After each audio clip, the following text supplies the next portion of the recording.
સરસ્વતી તાલુકાના ગામોમાં પશુપાલકો માટે ઘાસચારાની તીવ્ર તંગી જોવા મળતા પશુપાલન ઉપર માઠી અસર પડી છે।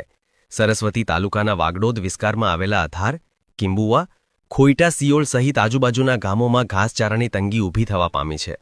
આ વિસ્તારમાં પશુપાલન ઉપર નિર્ભય ગામો આવેલા છે, પરંતુ કમોસમી વરસાદના કારણે આ વિસ્તારમાં ઘાસચારો બગડી જવાથી આ વિસ્તારમાં પશુપાલન કરવું બહુ જ મુશ્કેલ બન્યું છે। ત્યારે સરસ્વતી તાલુકાઓ પશુપાલન ઉપર આધારિત હોય, હાલમાં ગાય, ભેંસ તેમજ બકરા જેવા દૂધ આપતા પશુઓ માટે ઘાસચારો ના મળતા પશુપાલનનું નિર્વાહ કરવા માટે ખેતરોમાંથી લીલો લીમડો લાવી પશુપાલકોને ખવડાવવાની ફરજ પડી છે। તો પશુપાલકોના દૂધમાં પણ હાલમાં ઘાસચારો ના હોવાના કારણે દૂધની માત્રા ઘટી જવા પામે છે। તેઓ વાગડોદ વિસ્તારના પશુપાલકોએ મીડિયા સમક્ષ પોતાના નિવેદના ઠાલવી હતી। સરસ્વતી અઘાસ ગામના પશુપાલક મહિપતસિંહ ઠાકોરે જણાવ્યું હતું કે અમારે પશુપાલકોને ખવડાવવા માટે લીલોચારો ના હોવાથી લીમડો ખવડાવવાની ફરજ પડી રહી છે। તેમજ અધાર ગામના રોડ ઉપર લીમડાનો ભારો ઉપાડી આવતી મહિલાને આ બાબતે પૂછતા તેણીએ જણાવ્યું હતું કે અમારે ગામથી દૂર ખેતરોમાંથી આ પશુપાલનના દૂધ ધોવા માટે ચારો લેવા માટે આવવું પડે છે।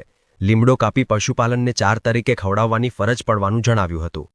વધુમાં જણાવ્યું હતું કે હાલમાં જુવાર અને બીજા ઘાસચારાના ભાવ વધી જવાથી અમો લાવી શકીએ તેમ ના હોવાથી અમારે પશુપાલન માટે લીમડો ખવડાવી જીવન નિર્વાહ કરી રહ્યા હોવાનું જણાવ્યું હતું। તો વાગડોદ વિસ્તારની રિયાલિટી ચેક કરી તમામ હકીકતો પોતાના કેમેરામાં કેદ કરી સાચી પરિસ્થિતિનો તાગ મેળવવાના પ્રયત્નો કર્યા હતા। એટલે શેની સાર નથી? ઢોરો માટે એટલે શું ખવડાવો છો ઢોરોના? લેબડો લેબડો ખવડાવો છો? અમારા સાર નહીં, સહાય નહીં, બસ કાલી જાસી શું સારું એટલે લેબડા સારા સાહેબ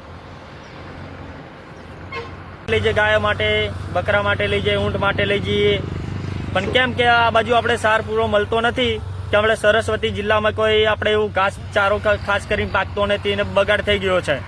એના લીધે કેમ કે આપણે લેબડો ખવડાવવામાં આવે છે, લેબડું કરે છે, પછી છેવટે જતા પણ એવું કેવું કે તો આપણે કોઈ પણ ના આપણે કોઈ સાર લેવા જઈએ તો સાર ના મળે, ભાવ વધી ગયા છે તો પણ કોઈ આપતું નહીં આપણે છેવટે જતા લેબડો ખવડાવવો પડે છે।